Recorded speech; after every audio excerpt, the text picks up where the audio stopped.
Good morning, all of you. Welcome to the TSN Education channel. Today we are going to study Class 8 Civics, Chapter 5 Judiciary, Part 2. The control that the politicians hold over the judge does not allow for the judge to take an independent decision.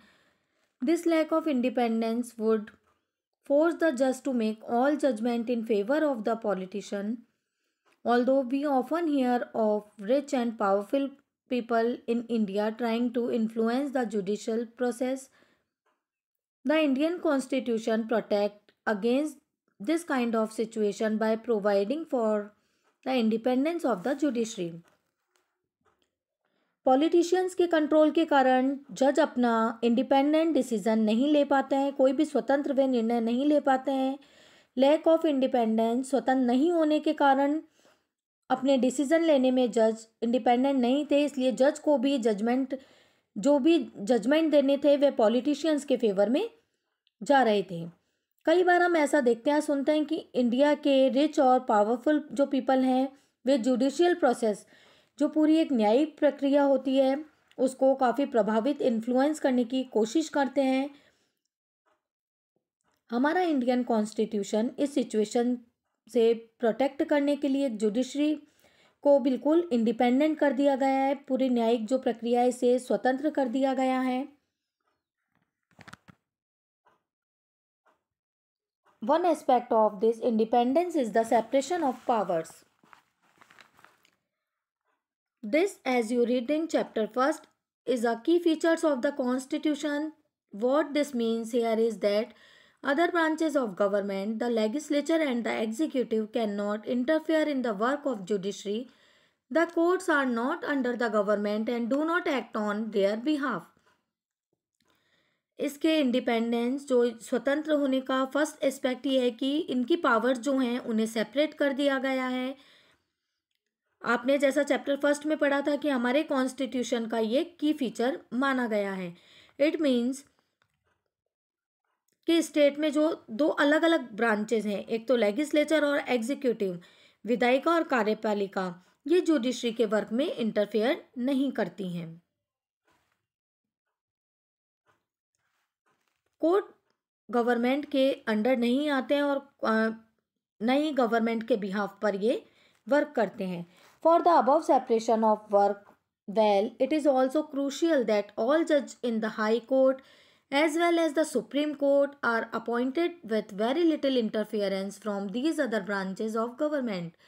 Once appointed to this office, it is also very difficult to remove a judge.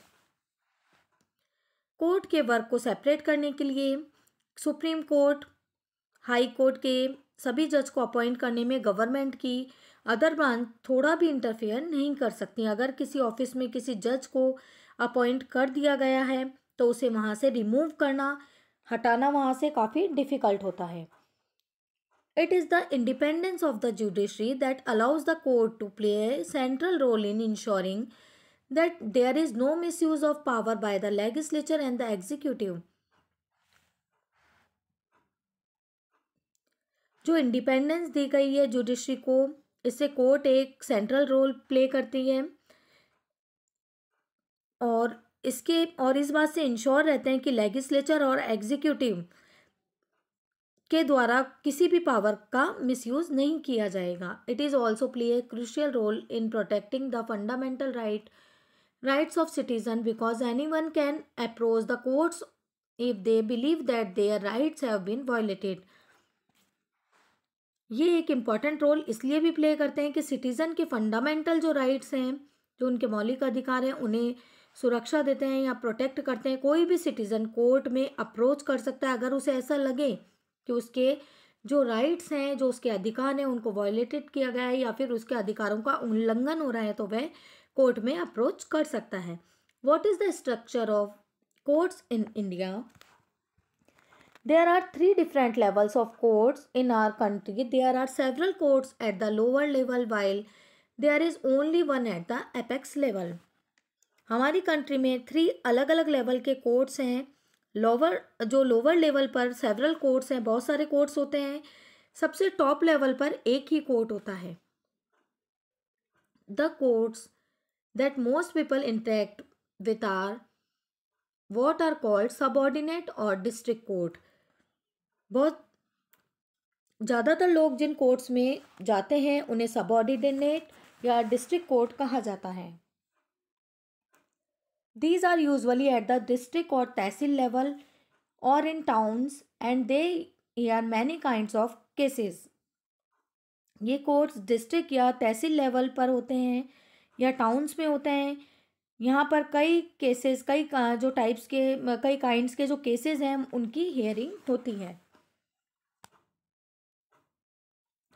Each state is divided into districts that are presided over a district judge. Her state कई district में divide होती है, उनमें एक district जज होते हैं. Each state has a high court which is the highest court of the state. Each state में एक हाई कोर्ट होता है जो कि स्टेट का हाईएस्ट कोर्ट होता है.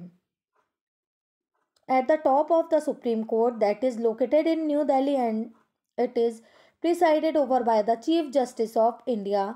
The decision made by the Supreme Court are binding on all other courts in India.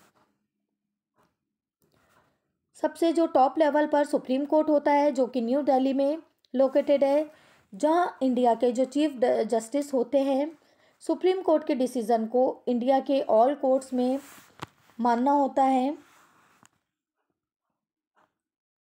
ये स्ट्रक्चर दिया है यहाँ. एक पिरामिड दिया गया है जो कि कोर्ट्स को बताता है. डिस्ट्रिक्ट लेवल के कोर्ट, फिर high court and supreme court. High court were first established in the 3 presidency cities of Calcutta, Bombay and Madras in 1862. The High Court of Delhi came up in 1966. Currently, there are 25 high courts, while many states have their own high courts. Punjab and Haryana share a common high court at Chandigarh, and 4 northeastern states of Assam, Nagaland, Mizoram and Arunachal Pradesh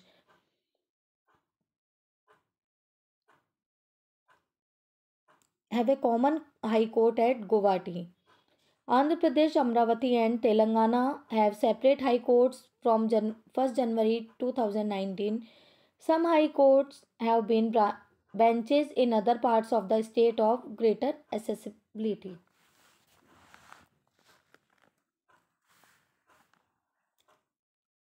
Are these different levels of courts connected to each other?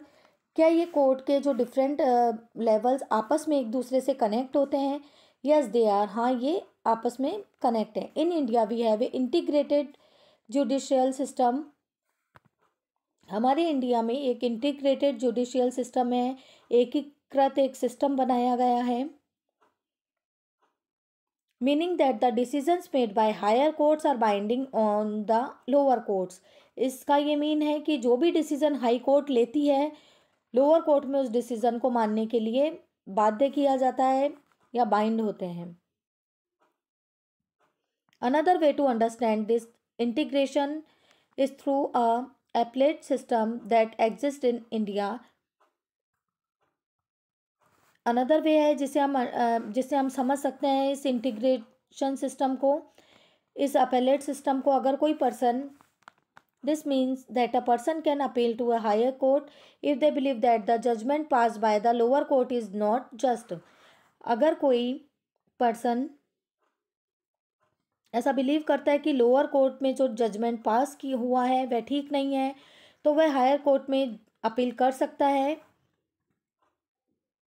Late us understand what we mean by the appellate system by tracking a case.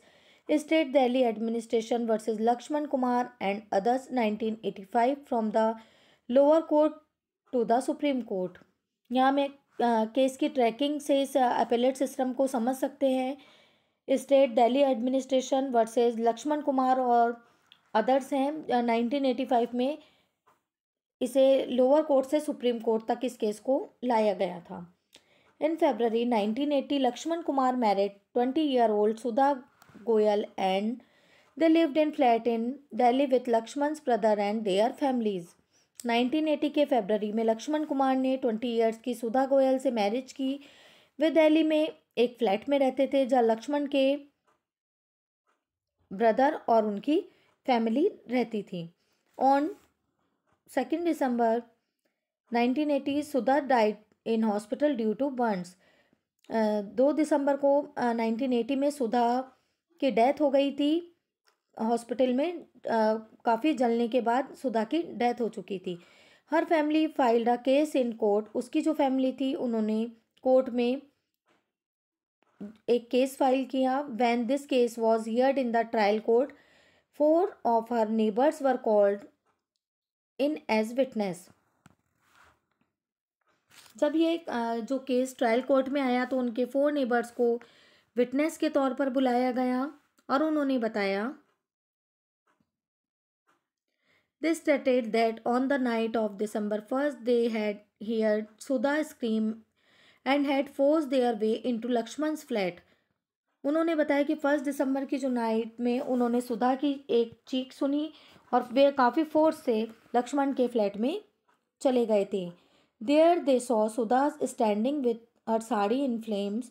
उन्होंने वहाँ पर सुधा को देखा और उसकी साड़ी से आग की काफ़ी लपट उठ रही थी। उसकी जो साड़ी थी वह आग से जल रही थी। दे extinguished the fire by wrapping Sudha in A gunny bag and a blanket. उन्होंने सुधा को एक ब्लैंकेट और एक गनी जो बैग है बोरे में उसको रैप करके उसकी आग को बुझाया। Sudha told them that her mother in law Shakuntala had poured kerosene oil on her and that her husband Lakshman had lit the fire। उन्होंने सुधा को एक ब्लैंकेट में रैप करके और जो काफ़ी जो उसको साड़ी जल गई थी और वह भी जल रही थी तो उसे बुझाकर और तब सुधा ने उन्हें यह बताया कि उनके फैमिली जो उनकी मदर इन लॉ है उन्होंने केरोसिन ऑयल उस पर डाला था और उनके जो हस्बैंड हैं उन्होंने लक्ष्मण कुमार उन्होंने उन आग लगाई थी।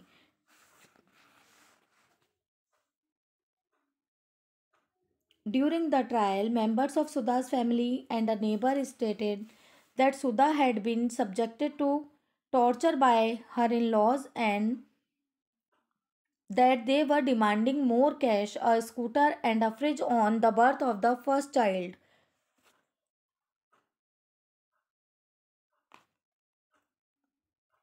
ट्रायल के टाइम सुधा की फैमिली के मेंबर्स और उनके पड़ोसी ने उन्हें बताया कि उनके इन लॉ उन्हें काफ़ी टॉर्चर कर रहे थे क्योंकि वे ऐसी डिमांड कर रहे थे कि फर्स्ट चाइल्ड के बर्थ पर बहुत सा कैश और स्कूटर और फ्रिज उन्हें दिया जाए। As part of their defense, Lakshman and his mother stated that Sudha's sarees has accidentally caught fire while she was heating milk। अपने डिफेंस में लक्ष्मण और उसकी मदर ने बताया कि सुधा जब मिल्क को गर्म कर रही थी, दूध को जब वे गर्म कर रही थी तब उनकी साड़ी में एक्सीडेंटली आग लग गई थी। On the basis of this and other evidence the trial court convicted Lakshman, his mother Shakuntala and his brother-in-law Subhash Chandra and sentenced all 3 of them to death। इस बेसिस पर अदर एविडेंस देखकर लक्ष्मण और उसकी mother और उनके जो brother in law थे सुभाष चंद्र को कन्विक्ट दोषी माना गया और तीनों को डेथ की सज़ा सुनाई गई। आगे हम नेक्स्ट वीडियो में कंटिन्यू करेंगे।